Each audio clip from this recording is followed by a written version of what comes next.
RSS का factor यहाँ पे काम आया उनको सीएम के तौर पे। वो तो टिकट भी अगर प्रचार करे तो भरतपुर से मांग रहे थे, लाए और एक ब्राह्मण चेहरे को मुख्यमंत्री बनाया, उसमें वो मजबूत थे। तो आरएसएस ने तो झंडे गाड़ दिए और आरएसएस आज सीएमओ में बैठा है। जिनमें योगी का एक फैक्टर यहाँ पे भी राजस्थान में देखने को मिलेगा।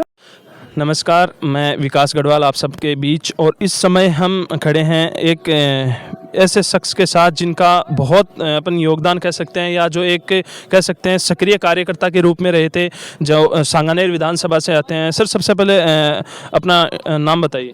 जी, मेरा नाम राहुल शर्मा है। राहुल जी, जैसा कि हमने सुनने में आया, जो वर्तमान में सीएम चुने गए हैं भजन लाल जी शर्मा, आप उनके लिए एक्टिव कार्यकर्ता रहे, आपने कैंपेन भी अच्छी खासी की है उनके लिए।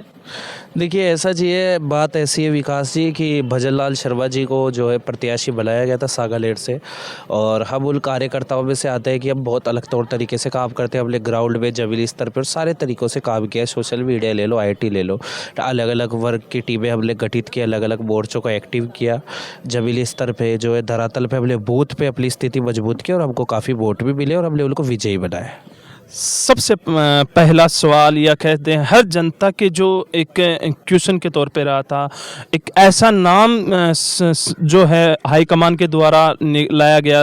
हालांकि बड़े बड़े दावेदार, जो अपन प्रबल दावेदार कह सकते हैं, वो भी यहाँ पे थे दौड़ में, रेस में, लेकिन फिर भी भजन लाल जी ने जो है यहाँ पे अपना दावेदारी बहुत मजबूती से पेश करी और निश्चित तौर पे वो सीएम बने। इसको लेके आपका क्या विचार है? देखिए, ये जो है भाजपा का पार्लियामेंट्री जो बोर्ड रहता है वो तय करता है।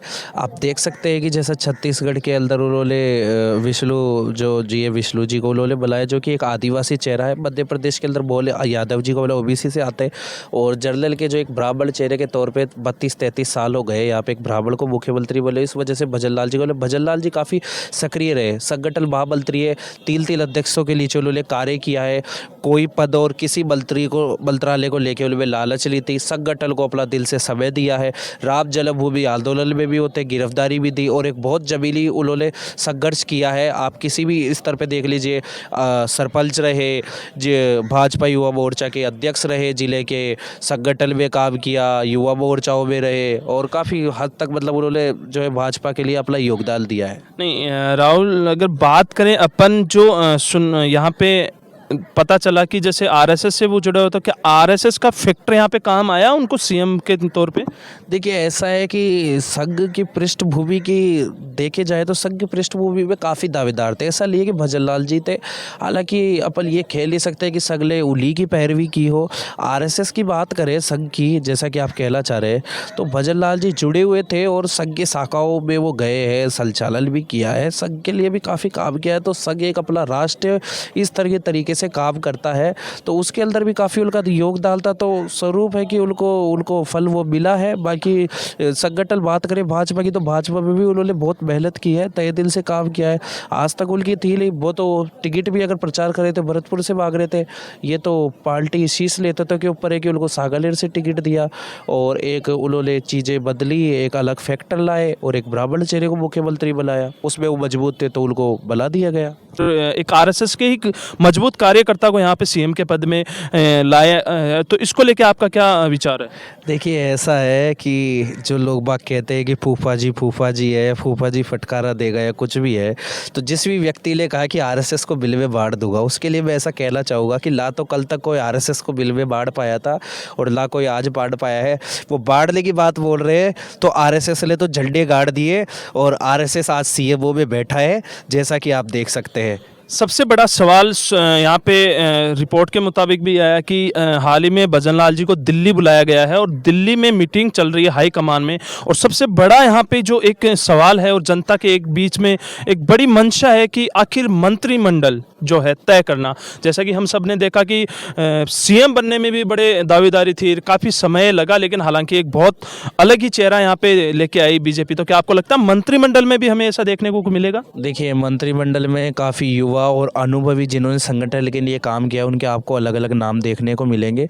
हालांकि ऐसी कोई बात नहीं है, मंत्रिमंडल विस्तार पूरा कह नहीं सकते। कल भजन लाल जी जो हमारे प्रदेश के मुख्यमंत्री अभी बने हैं वो दिल्ली गए, राष्ट्रीय अध्यक्ष जगत प्रकाश नड्डा जी से मुलाकात की, काफ़ी देर तक उनकी बैठक चली। इस चीज़ के बारे में भी चर्चा चली होगी। अपन तो वहाँ पे थे नहीं तो कह नहीं सकते, लेकिन इस चीज़ के बारे में चर्चा चली होगी, है सालूबाल है।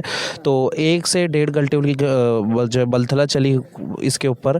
और बात ऐसी है कि मंत्रिमंडल के ऊपर अभी अपन खेल ही सकते, लगभग आलूबाल है या कहीं से बातचीत करें तो चर्चा ऐसी कि 10-11 मंत्री अभी बुला सकते हैं, क्योंकि बलवास भी लग रहा है, विधानसभा चल नहीं सकती और कुछ समय बाद लोकसभा उपचुनाव है। तो काफ़ी लोग जो संगठन के लिए काम कर रहे हैं, लोकसभा उपचुनाव में उनकी प्रचार प्रसार करने में अच्छी परफॉर्मेंस है तो उनको भी जगह एडजस्ट किया जा सकता है, जातिगत समीकरण को भी देखा जा सकता है, चीज़ें देखी जा सकती है। अगला सवाल हमारा, जैसा कि हमने यहाँ पे देखा कि भजन लाल जी मुख्यमंत्री की शपथ लेते ही उन्होंने सबसे बड़ा फैसला लिया, एसआईटी टीम का गठन किया।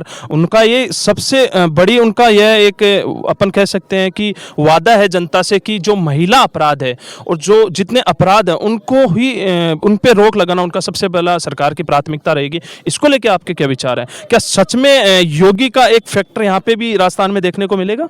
देखिए, बात करें हर जगह योगी जी की बात ली होती है। हालांकि हर कोई ऐसा चाहता है कि जैसा उन्होंने प्रशासन में सुधार किया वहाँ पे हो। एसआईटी गठित की है काफ़ी चीज़ों को लेके, पेपर लीक को भी लेके गठित की है, चीज़ों को लेके गठित की है। और शायद बात चल रही कि पेपर लीक को लेके अगर मेरी जानकारी में तो है गठित की है और लीक की होगी तो गठित करेंगे।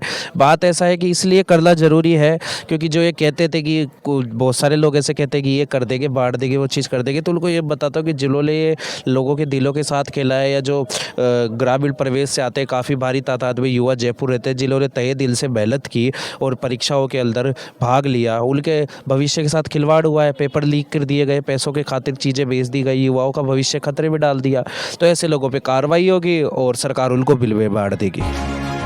तो जैसा कि आपने देखा हमारे साथ है एक वह कार्यकर्ता जो ज़मीनी स्तर पर हर एक कैंपेन की बात कर लो, हर चीज़ में जो सांगानेर विधानसभा से आते हैं, भजन लाल जी के साथ से जुड़े हुए थे। और इनसे हमने जाने कि आगामी जो प्रक्रिया है वो क्या रहेगी राजस्थान में जो सीएम के रूप में आए हैं भजन लाल जी शर्मा। हम यहाँ पे और भी आपके सामने विचार रखते रहेंगे और आप तक पहुँचाएंगे सच की आवाज़। तब तक के लिए बने रहेंगे क्रांति टाइम्स विकास के साथ।